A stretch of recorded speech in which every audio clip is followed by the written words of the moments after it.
ఓం గణానాన్త్వా గణపతిగుం హవామహే కవిం కవీనాముపమశ్రవస్తమం జ్యేష్ఠరాజం బ్రహ్మణాం బ్రహ్మణస్పతః ఆనశృణ్వన్నోతి విశ్రీదసాదనం. శ్రీ మహాగణాధిపతయే నమః. ఆధ్యాత్మిక మిత్రులందరికీ కూడా ఈ వాస్తు పదం అనేటువంటి కార్యక్రమానికి హృదయపూర్వక స్వాగతం. మీ యోగానంద శర్మ. శ్రీపీఠము, Rudrakshashala and Navaratna emporium, new Nallakunta, Shivam road, Hyderabad, opposite SBI bank and golden temple opposite to Hyderabad, Manikonda and Chennai. Phone number 9494409777. ఆధ్యాత్మిక మిత్రులారా, మనం ఇప్పుడు ఈ వాస్తు పదంలో ఒక్కొక్క ఎపిసోడ్లో కొన్ని భూముల గురించి తెలుసుకుంటూ ఉన్నాం. ఈరోజు 7వ రకమైనటువంటి, అనగా నిన్న మొన్నటి వరకు 5 రకములైనటువంటి భూముల గురించి తెలుసుకున్నాం. ఈరోజు 6వ రకమైనటువంటి విషమాకార భూమి అంటారు. విషమే శోక లక్షణం అని శాస్త్రవాక్యం. విషమాకారం అంటే ఇలాగా, ఇది తూర్పు అనుకోండి, ఇది పశ్చిమం అనుకోండి, ఇది ఉత్తరం అనుకోండి, ఇది దక్షిణం అనుకోండి. ఇది 6వ స్థలం. షోడశం భూలక్షణం అని 16 రకములైనటువంటి ఆకారములు కలిగి ఉంటాయి. దీన్ని విషమాకార భూమి అంటారు. ఇక్కడ చూడండి, ఇది ఇలా తూర్పు ఫేస్కి ఉన్నదనుకోండి, మనకి ఇక్కడ ఆగ్నేయం కట్ అయినట్టు. దక్షిణం ఫేస్కి ఉందనుకోండి, దక్షిణ ఆగ్నేయం కట్ అయినట్టు. ఈ విషమాకార భూమి ఇది ఏం చేస్తుంది? విషమే శోక లక్షణం. చాలా చాలా భాగం ఇలా ఉండటానికి అవకాశాలు ఉంటాయి. ఎక్కువ భూములు ప్రధానంగా కమర్షియల్ ఆస్పెక్ట్స్ దగ్గరికి వచ్చేసరికి ఈ రకంగా ఈ భూములు మనకి ఎక్కువగా గోచరిచ్చేటువంటి అవకాశాలు ఉంటాయి. మెయిన్ రోడ్స్ మీద కానీ, లేకపోతే ఈ బిల్డింగ్స్లో కానీ, ఇంకా ఇతరత్ర స్క్వేర్లో ఉన్నటువంటి దాన్ని తీసుకొని కొంత ఆ బిజినెస్ డెవలప్ అయిన తర్వాత వాడికి దరిద్రం ఏర్పడే సమయంలో ఆ పక్క భూమి వీడికి అంటే ఇలా చాలా జరిగినాయి. ఢిల్లీలో కానీ, బాంబేలో కానీ, కలకటాలో కానీ చూడటం, వాటిని సరి చేయటం జరిగింది. అక్కడ ఏమవుతుందంటే వీడికి పార్కింగ్ ప్రాబ్లం ఏర్పడుతోంది. పార్కింగ్ ప్రాబ్లం ఏర్పడేసరికి వాడికి బిజినెస్ డిస్టర్బ్ అవుతోందని ఈ పక్క సైట్ వాడిని సైమల్టేనియస్లీ వాడు ఇస్తానంటమో, వీడ అప్రోచ్ అవటమో, కొనటమో జరుగుతోంది. ఇలా ఉన్నటువంటి దాన్ని ఇది కొనుక్కున్నాడు. ఇలా స్క్వేర్లో ఉన్నటువంటి దాన్ని ఇటు కొనుక్కున్నాడు.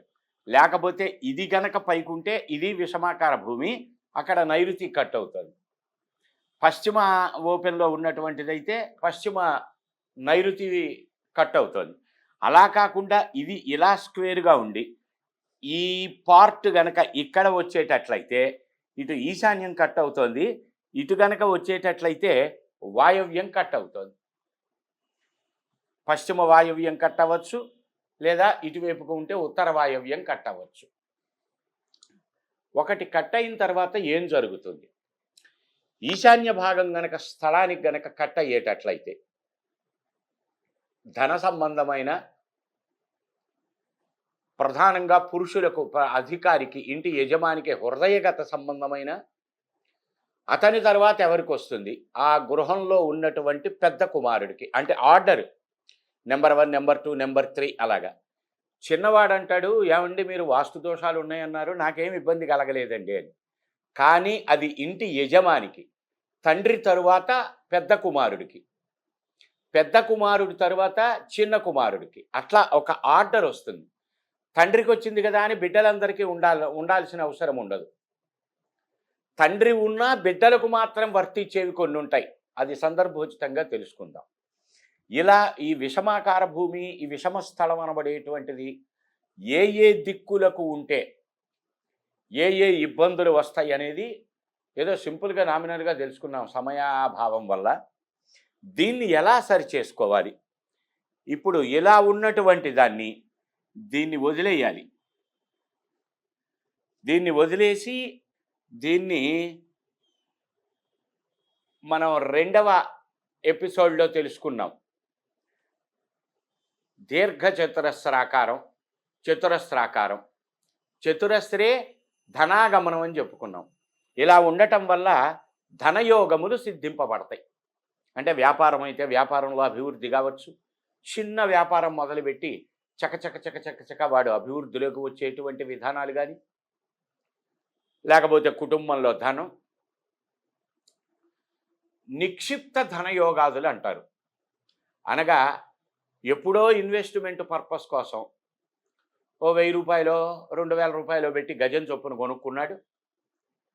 దాన్ని వీరికి వ్యాపారం చక్కగా సాగుతోంది. మెయింటెనెన్స్ అయిపోతున్నది కనుక వాడు అమ్మాల్సిన అవసరం రాలేదు ఎప్పుడు గూడా.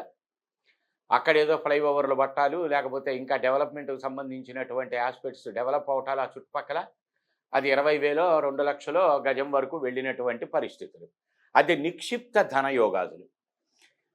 ఇందాక ఇలా ఉన్నటువంటి దాన్ని ఇలా స్క్వేర్ చేసుకున్నాం అనుకున్నాం కదా! కట్ చేసి